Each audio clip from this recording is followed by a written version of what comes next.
আসসালামু আলাইকুম, ডাক্তার হাসানুল বান্না আলামিন বলছিলাম, হোমিওপ্যাথিক ফিজিশিয়ান। আজকে আমরা আলোচনা করব ইরেকটাল ডিসফাংশনের ক্ষেত্রে হোমিওপ্যাথিতে খুবই গুরুত্বপূর্ণ একটা হোমিওপ্যাথিক মেডিসিন ফসফরিক অ্যাসিড, যেটাকে অনেকে অ্যাসিড ফস বলে থাকে। তো অ্যাসিড ফসের তেমন বেশি একটা লক্ষণ আমরা পাই না। তো আমরা কিছু লক্ষণ আছে যে লক্ষণগুলোর প্রতি আমরা খুব বেশি জোর দিই, যেই জোর দেওয়ার কারণে আমরা দেখা যায় অনেক সময় যদি আমরা পেশেন্টকে ফসফরিক অ্যাসিড বা অ্যাসিড ফস যে মেডিসিনটা আছে এটা যদি আমরা দিই পেশেন্টকে, লক্ষণ সাদৃশ খুবই ভালো কাজ করে। সাধারণত আপনার ফসফরিক অ্যাসিডের পেশেন্ট যদি আপনার কাছে আসে, তখন যদি আপনি তাকে জিজ্ঞাসা করেন যে আপনার পাস্ট হিস্ট্রিতে কোনো ধরনের কোনো মাস্টারবেশন করার অভ্যাস আছে কিনা, তো পেশেন্ট আপনাকে বলবে যে তার প্রচুর পরিমাণে মাস্টারবেশন করার অভ্যাস। ইভেন সে দিনে 2 বার 3 বার 4 বার 5 বার পর্যন্ত সে মাস্টারবেশন করেছে। এবং এটার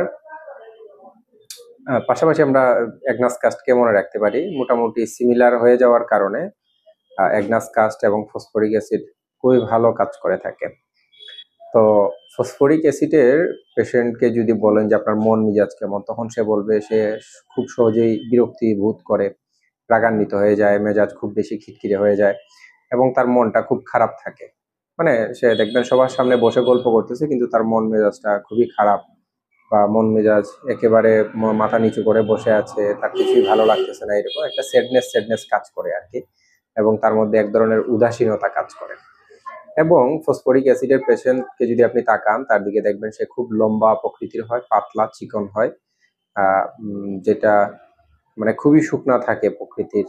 এরকম পেশেন্ট যদি হয় এবং তার পাস্ট হিস্ট্রিতে যদি আপনি প্রচুর পরিমাণে মাস্টারবেশন পান, কজেশন, সেই ক্ষেত্রে আপনারা ফসফরিক অ্যাসিড বা অ্যাসিড ফস যে মেডিসিনটা আছে এটা আপনারা ইরেকটাল ডিসফাংশনের জন্য দিতে পারেন। এটা খুবই ভালো কাজ করবে। তো আজকে এই পর্যন্তই। ভিডিওটি ভালো লাগলে অবশ্যই লাইক এবং শেয়ার করে দিবেন।